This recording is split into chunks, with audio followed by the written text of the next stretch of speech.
Vous avez appelé les victimes des viandes. Ouais. Pourquoi ce mot? Une viande, c'est quelqu'un qui utilise une seule main ou deux doigts pour taper sur un clavier, qui va mettre son prénom en guise de mot de passe, ou le nom de son chien, ou sa date d'anniversaire, qui n'a qu'un seul mot de passe. Une viande, c'est quelqu'un qui n'a pas de conscience numérique.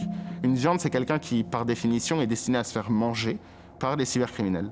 Tu peux pas aujourd'hui, en fait, accorder 10 heures de ta vie à un écran, au numérique, sans comprendre ce qui se passe. Et les enjeux, les risques, comment se protéger. T'as pas le droit. T'as pas le droit.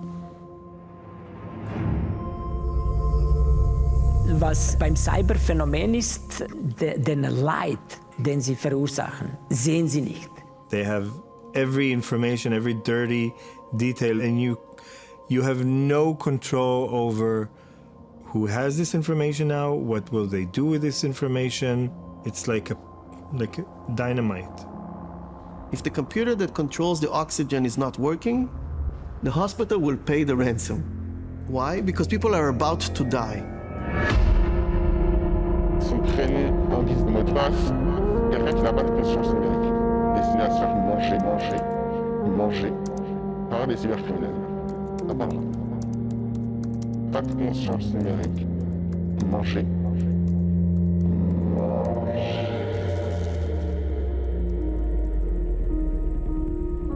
Hackers have never been as powerful as they are today. They take advantage of the flaws in our hyper-connected world to break in. They go after our money, our documents, and steal some of our most intimate data. The entire planet is under attack by this new type of crime. Individuals, corporations, hospitals, schools, public services, these hackers seemingly stop at nothing. The question is, how far will they go? Les gens se sont aperçus qu'ils pouvaient gagner beaucoup plus d'argent en restant chez soi sans prendre de risque. Vous n'avez pas besoin de braquer une banque et de venir avec un pistolet et puis voilà, le risque de vous faire tuer. Dans la cybercriminalité, il n'y a quasiment rien qui peut vous arriver. Vous êtes anonyme. Et puis finalement, de chez vous, vous pouvez pirater absolument n'importe quelle cible que vous choisissez. $6 trillion. Such is the astronomical amount stolen worldwide by hackers annually, according to US experts. In Switzerland, a rich target, cybercrime represents nearly 40% of all offences. And the trend is booming. In 2022, cyber attacks increased by 26% in Europe and 38% worldwide. Le maillon faible, le avec un grand L, c'est l'être humain. Voilà. Si on a beau inventer tous les systèmes de sécurité possibles et imaginables, ça n'empêchera pas qu'une personne à qui vous téléphonez, vous demandez son nom d'utilisateur et son mot de passe, bah, vous le donne. Ça arrive.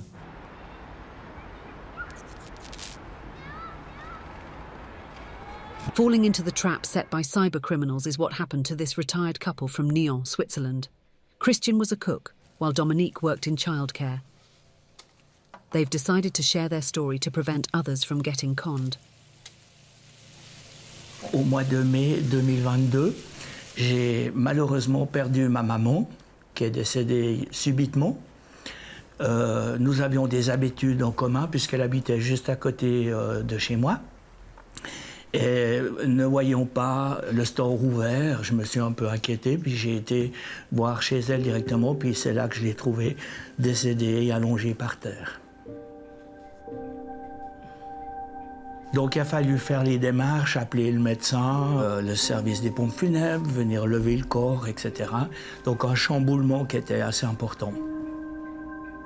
Et le vendredi, j'ai voulu aller sur Internet pour trouver des informations concernant des avis de décès. En cliquant sur un site, j'ai eu un petit message où j'étais infecté par un virus et j'avais un numéro de téléphone pour appeler pour résoudre le problème. J'ai appelé le 022 en confiance que c'est un numéro suisse. La personne m'a répondu que j'avais été infecté par un virus et que ça serait bien que je puisse être protégé. Et il m'a proposé donc un antivirus qui s'appelait McAfee. La possibilité de contrôler tout mon PC. Christian Dahlers provided his credit card information to pay for the antivirus. The scam to which he would fall prey is well known by police forces. It's on the rise in French-speaking Switzerland. its name, fake tech support scam. Aujourd'hui, les numéros 022, enfin des numéros suisses, peuvent être utilisés avec des systèmes de téléphonie IP, donc via Internet. Et puis l'utilisateur de ce numéro peut se trouver à l'autre bout du monde. C'est absolument légal. Ces escrocs utilisent un numéro local qui correspond physiquement à leur victime pour le mettre en confiance. J'ai accepté qu'ils prennent possession de mon PC. Donc à ce moment-là, l'écran est apparu noir et par téléphone m'a dit voilà, on va commencer l'étude de votre PC, ça va prendre un peu de temps, ça va suivre son cours. Chaque fois qu'il disait vous inquiétez pas, c'est tout bon. On avance, petit à petit on avance, on arrive à déchiffrer, à enlever tout ce qui est sale de votre ordinateur, c'est tout bon, vous inquiétez pas.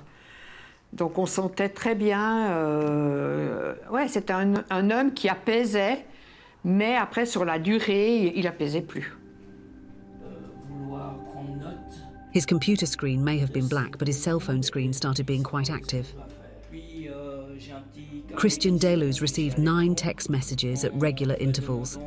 Each one mentioned the amount of 999 francs. The retired cook remembers that with each message, his interlocutor asked him to confirm that a virus has been destroyed. De 16h à 21h, il était donc au téléphone. Oui. Ça vous inspire confiance? Pas du tout. Mais j'avais beau lui causer à côté, il n'écoutait pas. Donc il était vraiment, il croyait vraiment que la personne en face allait pouvoir résoudre le problème de l'ordinateur. The next day he called his bank. No withdrawals had been made. To be safe, Christian Deluz asked for all his credit cards to be blocked. A week went by. Et en allant examiner la situation, eh bien, j'avais ma carte de crédit, Visa, qui avait été débitée de 10 000 francs.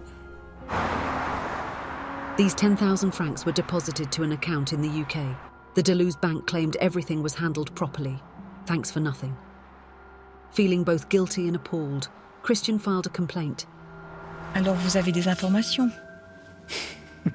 On enquête sur le cas, effectivement. Mais ça peut prendre encore quelques mois avant qu'on ait des résultats concrets.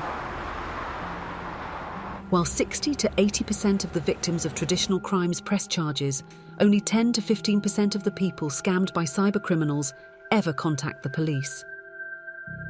Out of shame or ignorance, they figure there's nothing they can do. That's not necessarily true. Filing a complaint does help investigators. On va détecter des séries, on va savoir que la plainte de Monsieur X ou de Madame Y est en lien avec d'autres plaintes, et puis on va pouvoir travailler sur la série et pas individuellement sur des plaintes éparses. On arrive à avoir des informations maintenant relativement précises sur qui peuvent être ces cybercriminels et où ils se trouvent. C'est inhumain, vous avez qu'à aller travailler 8h30 par jour au lieu d'être derrière l'ordinateur et puis de vous remplir les poches en étant conscient que vous faites du mal à des gens. Et à des gens et à des familles entières. On a été vraiment très très blessés. Ça fait très très mal. Ouais.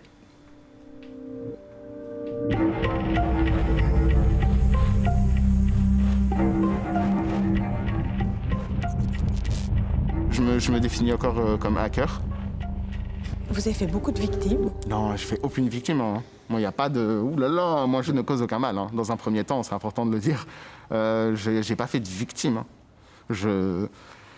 C'est juste que, si tu voulais 250 000 adresses email brésiliennes, je pouvais te les vendre, quoi. Et je pouvais te les vendre à un bon prix. Et c'était frais. Ah il y a des gens derrière. Oui, mais il y a des gens derrière, effectivement. Mais ce que je veux dire, c'est que moi, je ne sais pas ce qu'il va en faire, la personne. Prenons un exemple. J'ai un client qui me demande d'acheter 250 000 adresses email brésiliennes. Et il décide d'envoyer à ces 250 000 personnes un spam. Et si tu cliques sur le spam, ton ordinateur, il est infecté. Et après, il vole ton argent. Parce que moi, je suis responsable de ça.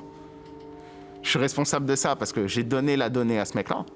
Mais c'est pas moi qui ai fait le virus. C'est pas moi qui ai envoyé l'email. C'est pas moi qui t'ai forcé à cliquer. C'est pas moi, en fait, qui ai fait en sorte que t'as pas la conscience numérique pour cliquer. Si t'es une viande, si t'es véritablement destiné à cliquer, tu cliqueras, frère. Et je suis désolé, c'est violent de dire ça, mais c'est la vie, quoi.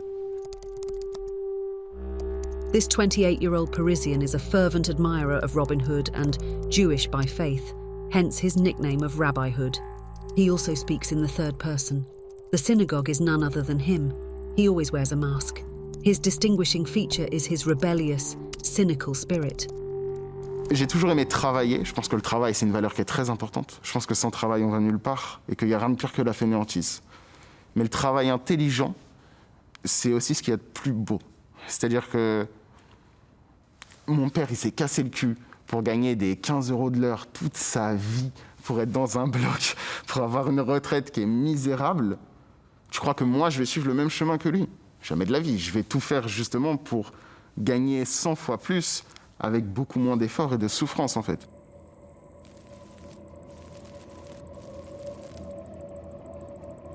Moi, j'ai perdu ma mère à l'âge de 13 ans.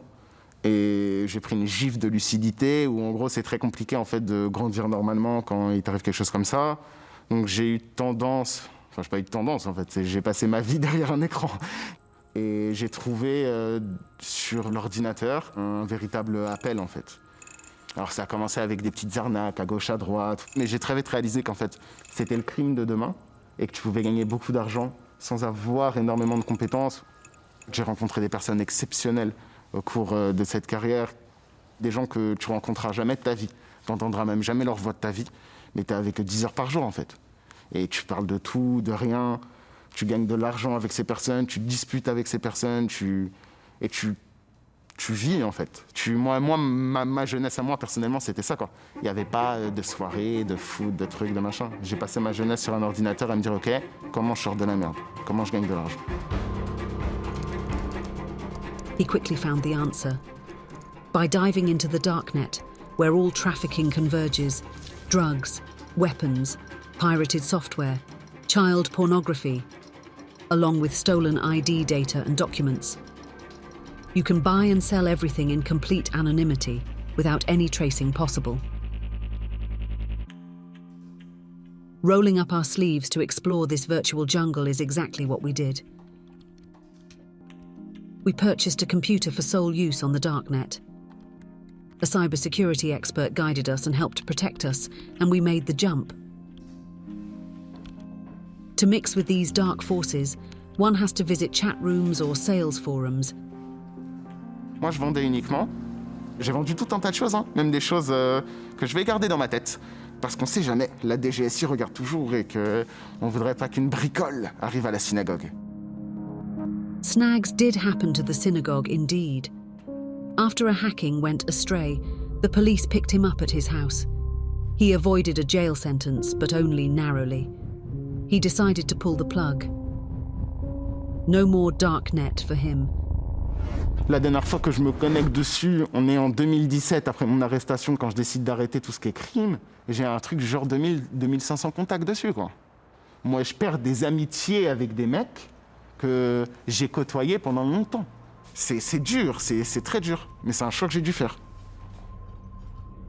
Since then, he's been on a mission. Bring attention to cyber threats and raise people's digital awareness. Through books, seminars and interviews, he came out of the woods and became a media sensation. But it's hard to know if his hacker savings will forever sustain him. Vous êtes riche, rabbin? Je suis riche dans le cœur, bien sûr. La synagogue est riche du cœur, bien évidemment. Très riche même. Et puis du porte-monnaie? Du porte-monnaie? Ça dépend. Ça dépend. Ça dépend des jours. Ça dépend du cours du bitcoin, je vous dirais même. Combien de bitcoins? Oh, ça, c'est les questions qui se posent pas, ça. Parce qu'après, il y a Bercy, donc Tracfin, le fisc, qui regarde. Et après, la police retourne chez le jeune rabbin et la synagogue se refait menotter, en fait. Donc, c'est un secret. C'est pas un secret. Il faut avoir ma déclaration 2042, madame, ma déclaration fiscale pour savoir combien d'argent j'ai. Voilà. Désolé, vous ne saurez pas. Never mind, other things are more urgent anyway. Cybercrime is on a fast track. Corporations are among the top 5 victims. In Switzerland in 2022, the number of cyber attacks on businesses jumped by 61% and by 26% in Europe. Targeting institutions, organisations, banks or companies is what organised groups specialise in. Their weapon, malware. At stake, workstations. The CEO of a medium-sized business in German-speaking Switzerland, Nessa Meta's professional life was ruined by hackers. His Swiss Windows company had up to 200 employees. When he bought the business in 2016, this Swiss citizen of Serbian descent had planned for everything except cyber attacks. Heute ist ganze Produktion, alle Bereiche, alles ist digitalisiert. Umso kritischer ganze Cyberattack. Wenn die Computer nicht laufen, dann läuft nichts. Es ist alles dann lahmgelegt. Schicksalmäßig, so wie sich Leben dann, wenn sich plötzlich verändert, hat sich bei mir auch verändert und ich kann mich noch gut erinnern. Das war alles gelähmt, nicht zu sehen, nicht zu starten. Das war an einem Freitag. The time was May 2019. Swiss Windows became one of the first Swiss victims of a ransomware attack. These malicious programs are designed to shut off IT systems. The hacker's goal is to get a ransom to restore access to data. Wir haben ganz klar Polizei informiert. Das ist für Polizei auch ganz neu Metier. Es ist ein Polizist gekommen. Es ist eine Existenz von fast 200 Leuten. Und da kommt noch ein Polizist und dann schaut ein bisschen. The CEO and his team felt incredibly helpless. How could they retrieve the company's computer data? The backups were infected as well. Die Hacker, die wollten Lösegeld, damals in Bitcoin, circa 1 Million. Wir haben nicht bezahlt aus wirtschaftlichen Überlegungen, da wir die Erste waren oder eine der wirklich Ersten. Wussten wir nicht, wenn wir bezahlen, ob wir wirklich die Daten bekommen. Assisted by a third-party company, Swiss Windows rebuilt their entire IT system. It was a colossal task. As for the workers, they stayed home. Swiss Windows halted production. It no longer had access to its delivery schedule. A clutter of windows that were ready for delivery started stacking up. At first, their customers were sympathetic, but their pity quickly subsided. They demanded significant discounts for the late deliveries. Und schlussendlich hat genau das, weil der Ausmaß war groß, hat die Swiss Windows in Konkurs getrieben und musste im Februar 2020 aus Liquiditätsgründen Konkurs anmelden. Der Schaden ist enorm.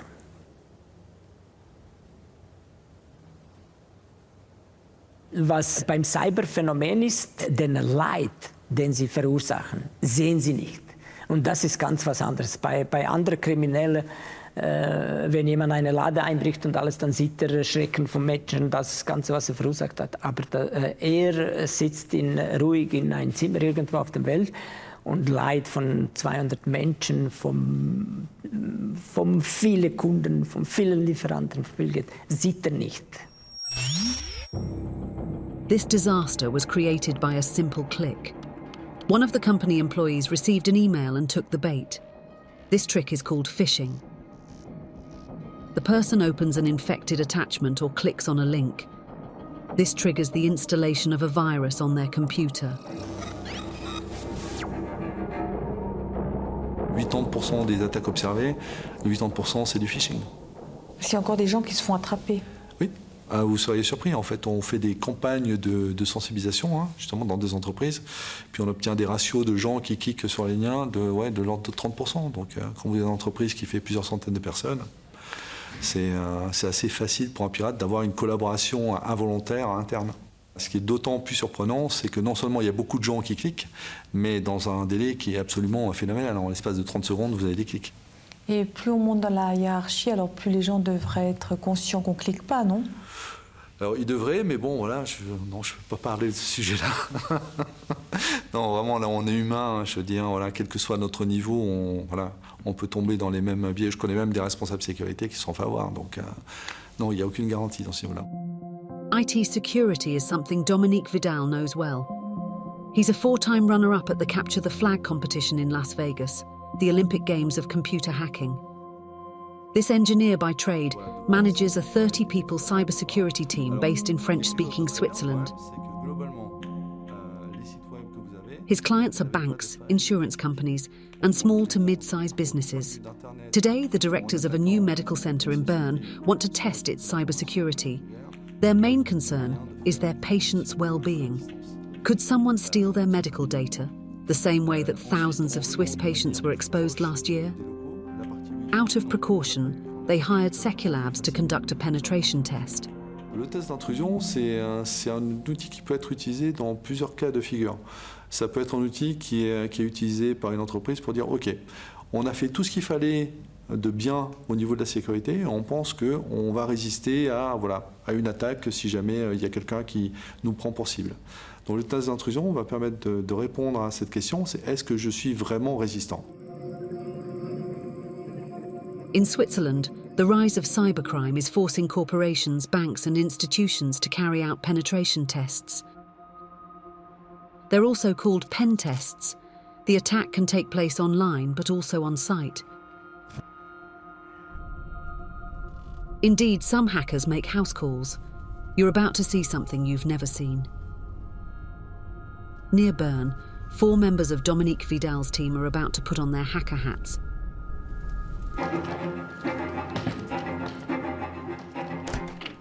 These fake hackers are equipped with hidden cameras.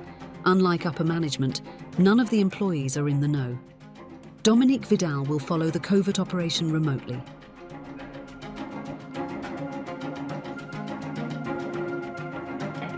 At this innovative co-working space, people can rent medical offices and conference rooms. The hackers have booked a room. C'est vraiment le travail du pentester d'essayer un petit peu toutes les possibilités de connexion qui sont offertes par les différents appareils présents sur le réseau interne. Tu l'as, t'as la connexion? On a la connexion. Je l'ai. C'est beau ça. The hackers search everywhere. They find confidential documents in virtual recycle bins as well as breaches and passwords accessible to anybody. En fait, on a accès à énormément de données médicales. Donc on a un peu de correspondance, on a des images de vraisemblablement où est localisée la douleur du patient. Et puis ici, on a même des coordonnées directement de la personne. To top things off, a hacker sets out to find a victim. The goal is to convince her to insert a USB drive on her computer. Bonjour. A pen test also entails putting the employees to the test. Sure. Is it possible to print a document for me? Yes, of course. Yeah, great. A fatal gesture. By clicking the file to print the document in question, the employee is about to install a virus. In a few seconds, the hackers will have taken control of her computer. They'll be able to access its entire content and to monitor her every move in real time. Yeah, perfect. Yeah.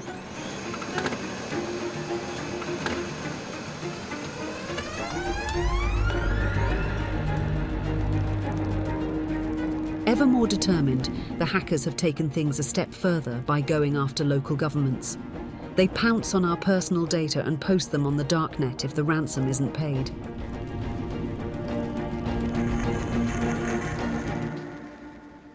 A small Swiss town bore the cruel consequences. In late August 2021, the news spread across the nation. Rolle had been hacked. The culprits stole and published thousands of confidential documents. Over 5,300 inhabitants were exposed. The country was dumbfounded. Et elle a de quoi donner des sueurs froides à nos autorités locales. E ora parliamo dell'attacco informatico. Haben Hacker persönliche Daten von Einwohnern veröffentlicht. How could this happen to a city? Rewind to 3 months earlier when Rolle was hacked. Thanks to its good backups, the IT system was restored within a couple of weeks. But the mayor and the city were not out of the woods. Ils demandaient une rançon, les hackers?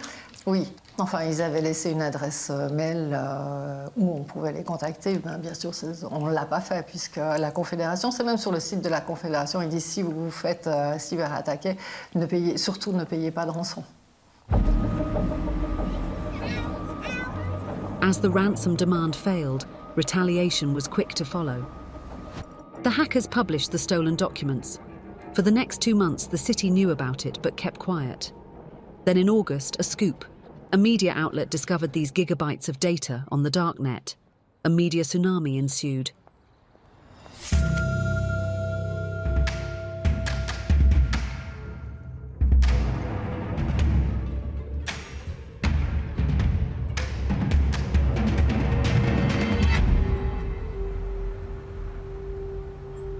On n'a pas communiqué. Bon, je pense que c'était notre grande erreur, puisqu'on nous avait dit au départ de ne pas communiquer. On n'a pas trouvé le moment opportun. Mais c'est vraiment que pour nous, c'était une première, qu'on ne savait vraiment pas quoi faire, qu'on était démunis et qu'on n'avait pas pris conscience de la problématique de cette cyberattaque. Dans le cas de Rolle, alors, ils auraient dû communiquer. Oui, mais ils l'ont fait. Plus tard. Une fois qu'ils se sont rendus compte, une fois que ça leur a un petit peu sauté à la figure. C'est justement quand ça a apparu dans les journaux qu'on a commencé à avoir des gros problèmes. La population s'est posé énormément de questions. Et on a eu à peu près 800 demandes de citoyens qui voulaient savoir quelles étaient les données les concernant sur le darknet. A little over 5,000 resident files were illegally thrown to the wolves online by the hackers. They notably featured the resident's name, address, birth date, and social security number. Also included were copies of credit card information, a registry of signatures, and the dismissal report of an employee. Also found were the names of homeowners and the value of their secondary residence, and even the tax exemption request by a local company. This data will forever remain in the depths of the darknet.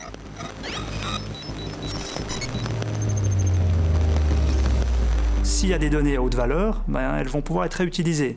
Alors réutilisées parce qu'il y a plein de vautours qui vont venir se jeter sur les données qui ont été publiées, alors soit par curiosité malsaine, ou alors simplement pour les réutiliser pour faire des malversations.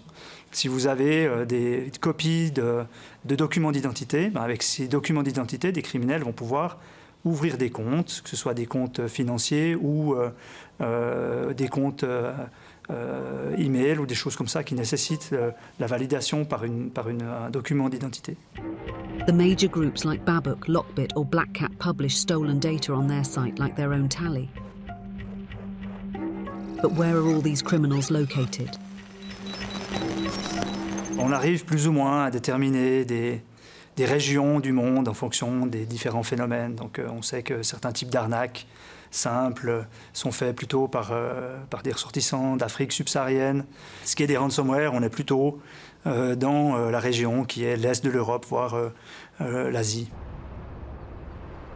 After this disastrous episode, the city changed security protocols, trained its employees, and conducted vulnerability tests on its IT system.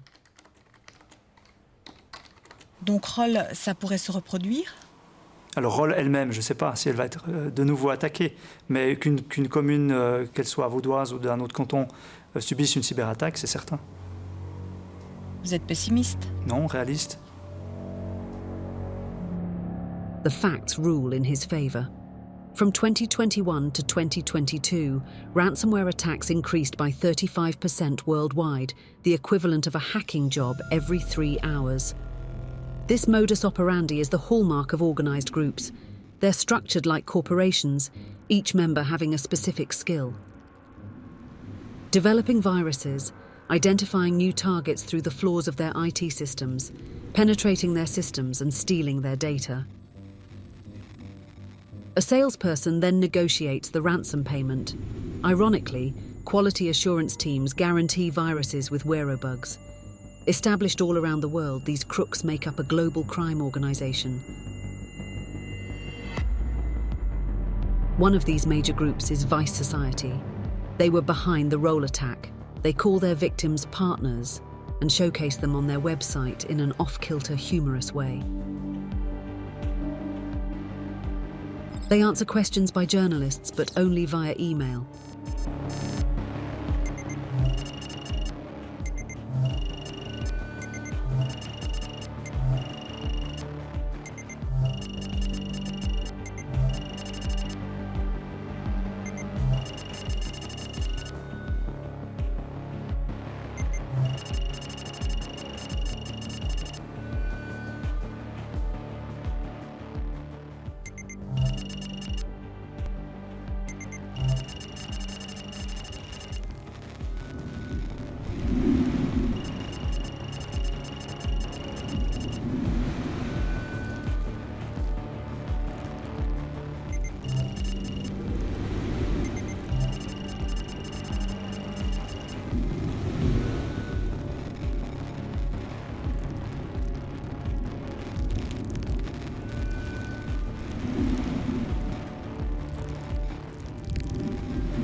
Insolence with cynicism to boot, such is the flag of these new pirates.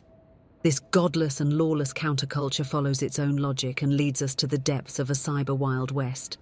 On the heels of these gangsters are the FBI, Europol, and many police forces.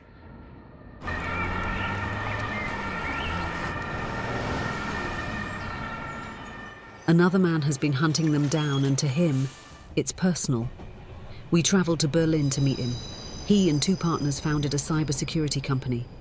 Backed by a €1 million grant from the German government, they developed a tool that's 100% German to scan the darknet. Wir haben eine Plattform, in der wir in Echtzeit im sogenannten Darknet Angreifer, Cyberkriminelle verfolgen können, sehen können, was sie an Aktivitäten durchführen, für welche Opfer, sprich Unternehmen und Infrastrukturen sie sich interessieren, was eventuell auch schon an gestohlenen Daten verkauft wird und vor allem welche Kampagnen angeboten werden, um dann eventuell ein zukünftiges Ziel zu attackieren. Abdelkader Cornelius started his career in a kitchen. He was passionate about his job as a chef when tragedy shook his family. His uncle used to sell old military artifacts in an online store. One day, he fell victim to a hacking. The perpetrators switched his bank account with theirs. Using credit cards stolen elsewhere, they placed orders from his uncle's online store and pocketed the money. His uncle was held accountable for these scams.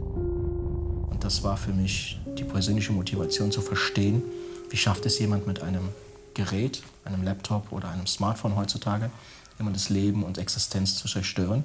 Und er hat sich nie wieder davon erholt, von diesem Schulden, und ist nie wieder darüber hinweggekommen. Und er ist halt dann mit den Restschulden dann entsprechend verstorben. Wie viele Schulden hatte er?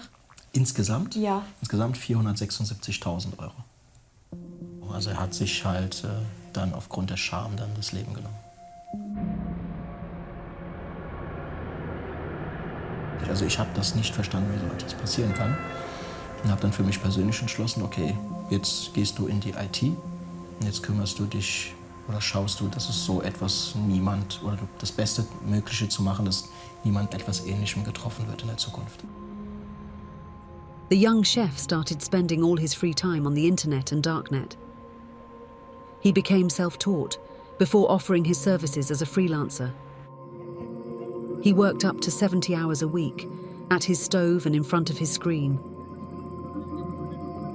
Es gab schon einige Kurse, aber sowas lernt man halt nicht auf normalen öffentlichen Seiten, was Cybercrime ist und was die ganze Thematik. Das heißt, man muss sich tief einsteigen, man muss die richtigen Kreise finden, um mit Hackern dann auch zu kommunizieren, um deren Motivation zu verstehen. He ended up blending in with this underground world. Infiltrated in hacking forums under the cover of multiple aliases, he became one of them. He spotted the hits in the making witnessed all kinds of exchanges, from beginners to major groups looking to attack banks. During a conversation with a hacker preparing a ploy, the Berliner asked him a question. Wie viel Arbeitsaufwand hast du denn, um hier deine fast $500.000 Euro zu verdienen? Ja, so 14 Stunden muss ich dafür arbeiten. Da merkt man einfach, diese Leute haben nie richtig gearbeitet.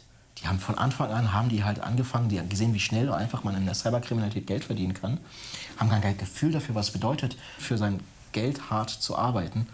Und hier ist jeglicher Realitätsverlust. Und das ist halt, ja, und wenn sie dann auch noch anfangen, kritischer Infrastruktur zu schaden, das sind halt Krankenhäuser oder sowas gefährdet ist. They lose touch with reality and go after our most intimate data. Hackers have crossed a boundary that leads to an absolute nightmare. Thousands of miles from Berlin, an entire community was taken hostage. In Israel, homosexuality remains stigmatized, especially in religious circles. With its gay prides and nightlife, Tel Aviv is an exception.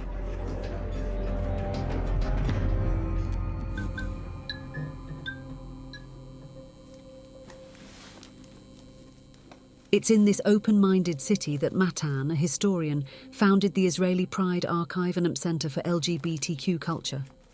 I studied in a high school, in a private high school for musicians and dancers. Basically, everybody were gay, but I was the first person to ever come out in the school. I did it like by the 8th grade, so I was very young. I used to be a drag queen once, and my dad was always like, he was worried, why am I, putting videos on the internet or something like that. He was like, this will haunt you your whole life. And I was like, it will haunt you only if it's a secret. If you're open about your life, then nobody can use the information against you. So nobody had any power over me. Like thousands of gay people, Matan was on Atraf, Israel's oldest LGBTQ dating website. He's had an account for 20 years.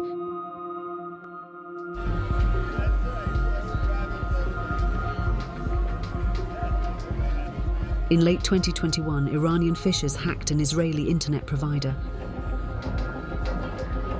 Among its clients was Atraf. The ransom wasn't paid. The data was leaked on Telegram, a mainstream messaging app. Users were horrified. When it leaked, they said that there was information about almost 1 million profiles. There were like more than 900,000 profiles. But it was like a common phenomena that basically everyone had more than one profile. Because you had the formal one and the not safe for whatever profile.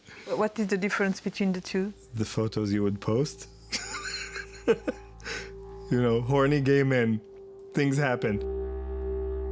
People would write for themselves, like, this one had this and this big dick. Like, this is how many centimeters of dick that he had. This one gave me crabs. This one, like, people would put their memos for themselves, and then everything leaks.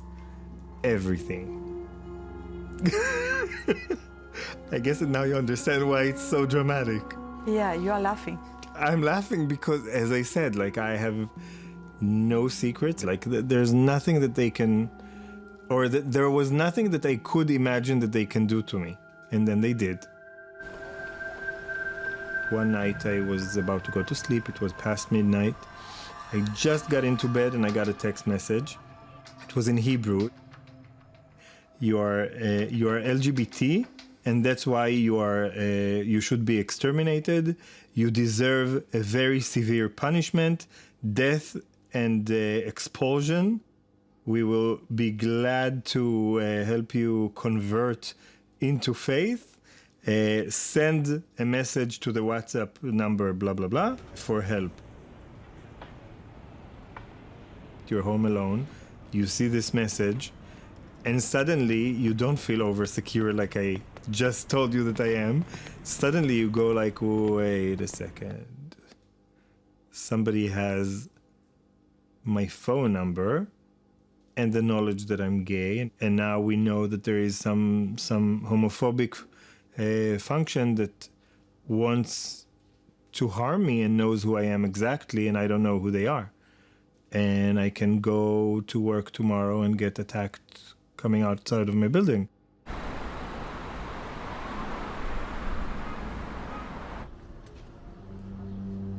First in line to ease the panic arisen from the data being made, public was the Aguda, an organisation advocating LGBTQ equality in Israel. Its hotline became overwhelmed with calls from the victims.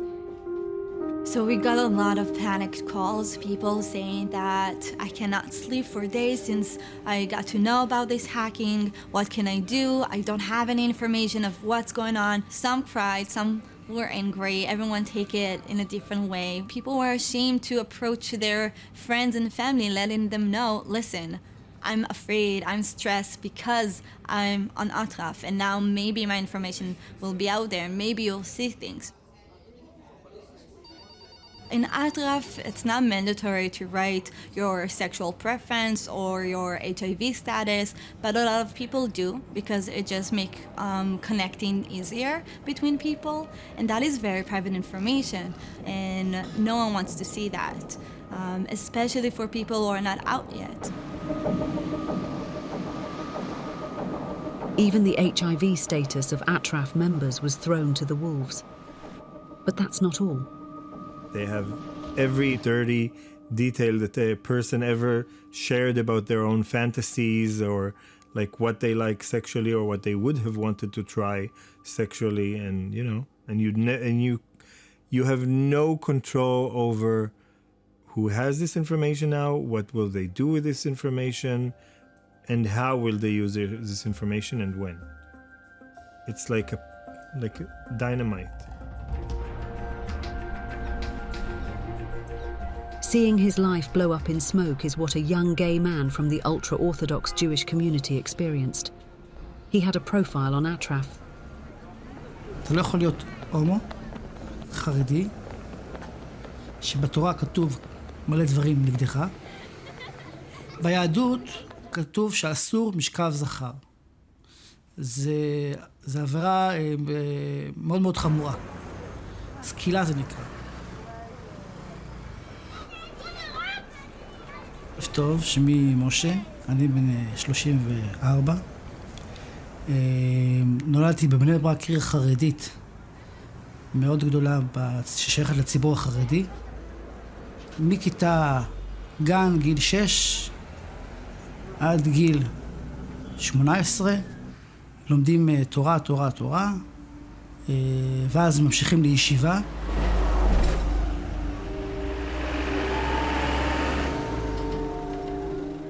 עברתי אירוע מאוד טראומטי שכל החיים שלי זה די משמעותי, אני חי עם זה ביום יום, אז עברתי סוג של אונס מדי רב. Neither his friends and family nor the members of the ultra-Orthodox community knew he was gay. Everyone pressured him to get married. But he'd been meeting men on Atraf for 6 years. שפתאום אני רואה בחדשות שאתר אטרף נפרץ על ידי האיראנים. קיבלתי סוג של אלם, כאילו כאילו אלם קרב כזה. הייתי בפאניק, הרגשתי לא טוב, אני זוכר שהתחלתי להזיע, התקשרתי לחברים, מה עושים, אם כאילו מה יקרה, אם מישהו ישמע על הדבר הזה בתוך המשפחה, בתוך הזה.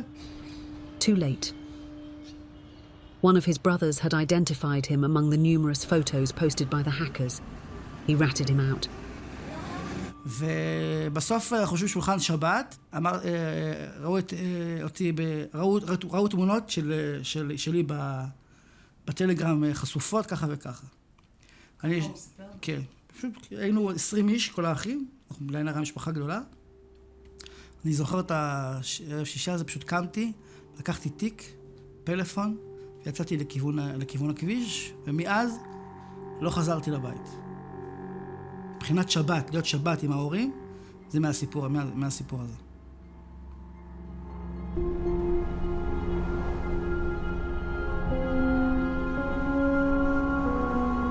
הרגשתי שכאילו, פתאום גם באותו שלב שהייתי במונית, הרגשתי את המעשים בגוף שלי פיזית, מה מוטו רב עשה לי ברמה מסוימת.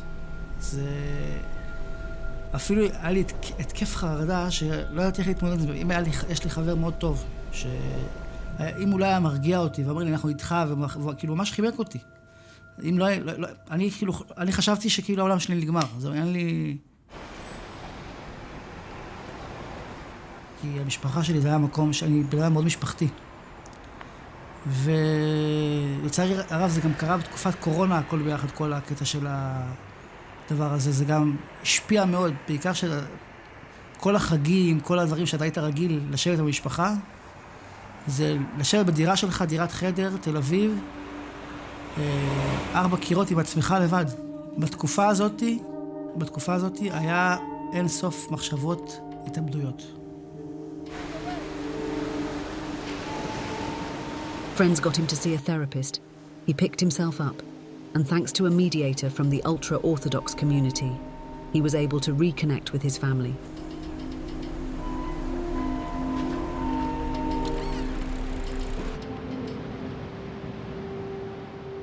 Violating someone's privacy may be dreadful, but there's worse: turning against life. In true barbaric fashion, hackers don't hesitate to infringe this taboo. They paralyze hospitals and steal patient records. In late 2022, the European Union Agency for Cybersecurity published a report. It concluded that the medical field was particularly at risk. Thousands of general hospitals around the world have already been hacked. In the United States, a baby even died due to a jammed piece of equipment. Hacking a hospital is about terrorism, it's about killing people, it's about disrupting a whole culture, a whole country. The hospital will pay. Why? Because people are about to die. If the computer that controls the oxygen is not working, the hospital will pay the ransom. Elon Gracer knows what he's talking about. A cybersecurity expert, he teaches how the attackers think and operate. Even Swiss companies go all the way to Tel Aviv to meet him. He's also a penetration test pioneer. In 2008, along with other experts, he went to the biggest hospital in the country and hacked it for its own sake. You cannot walk into a bank, into the servers of the bank. But the hospital, you can walk and get around, and you can connect your computer to the wall, and you sit there, and nobody would say anything. So we started with that. We worked with a few people in the hospital who knew we were coming in. And then it was so easy. Too easy. So we did it to prove to the country that some sectors are not as protected as the others. We sat with the hospital and taught them how to defend better. We didn't just say everything is better and went home. And then we went actually to the parliament, and we talked in parliament, and the government, not just because of us, but they gave a lot of money to just start protecting the Israeli hospitals. This operation would make an impression. Prepare for cyber attacks is what Hillel Yaffa Hospital in Hadera, just north of Tel Aviv, did. Despite security measures, hackers gained access to its system. This private hospital has over 2,700 employees. It was hacked in the middle of the COVID pandemic. לפני 6 בבוקר, וכחצי שעה לאחר מכן, 3/4 שעה לאחר מכן, זיהו שאכן מדובר במתקפת סייבר, ובמיד מקביל ניתקו את בית החולים.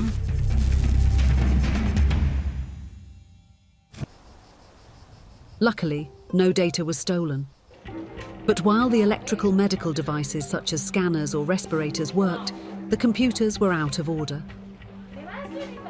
To analyze the crisis, the hospital videotaped everything from the start. ולכן אירוע של סייבר הוא אירוע של רעידת אדמה בהשוואה לקורונה אפילו. זה אירוע שהוא מבחינת ניהול בית חולים הוא האתגר הגדול ביותר. בתנאים החדשים. ולמעשה אתם יכולים לראות כאן שכל המחשבים בין רגע קרסו. בדרך כלל כשהמחשבים עובדים ואנחנו בשני קליקים יכולים מהר מאוד להגיע למאגר מידע, למשל לקגי קודם של הפציינט, המחלות רקע שלו, התערבויות ניתוחיות שהוא עבר. זאת אומרת, תוך זמן קצר באמצעות מחשב אנחנו יכולים להגיע למידע הזה, מידע הזה פתאום לא היה זמין. אנשים שעובדים במערכת מספר שנים, הם לא מכירים את העידן טרום מחשבים, ולא יודעים מה זה לעבוד ידנית. אז התחלנו למעשה, אתם יכולים לראות כאן, הוצאנו את הגיליונות הידניים, שלמעשה פעם עבדנו ככה, כשאני הייתי סטאז'ר פה לפני כ-30 שנה. The hospital got organised to keep up functioning and management immediately communicated the news to the entire country. An exemplary decision that turned this cyber attack into a textbook case. בעצם מכל בית חולים במדינת ישראל אנשים יכלו לבוא לפה מהיום הראשון ולהסתובב ולראות. אני הרשיתי לכל גוף מבית חולים כזה או אחר להיכנס לתוך חדר המיון, חדרי הלידה, חדרי הניתוח, לראות וללמוד מהרגע הראשון מה קורה פה, וגם להעיר הערות, ולבוא ולהגיד אם צריך לעשות דבר כזה או אחר. אני חושב שהדבר הזה הוא הדבר המהותי. עשינו משהו שהוא בעצם אולי במובנים מסוימים קצת שינה את כללי המשחק. קודם כל, להגיד שקרה. The story has a happy ending for once, and it proves one thing. While cybercrime is escalating and infecting IT systems around the world, the best defense remains prevention. In fact, one should never forget that whenever we log onto the internet, the entire planet is at our doorstep. And all these people aren't necessarily well-intentioned.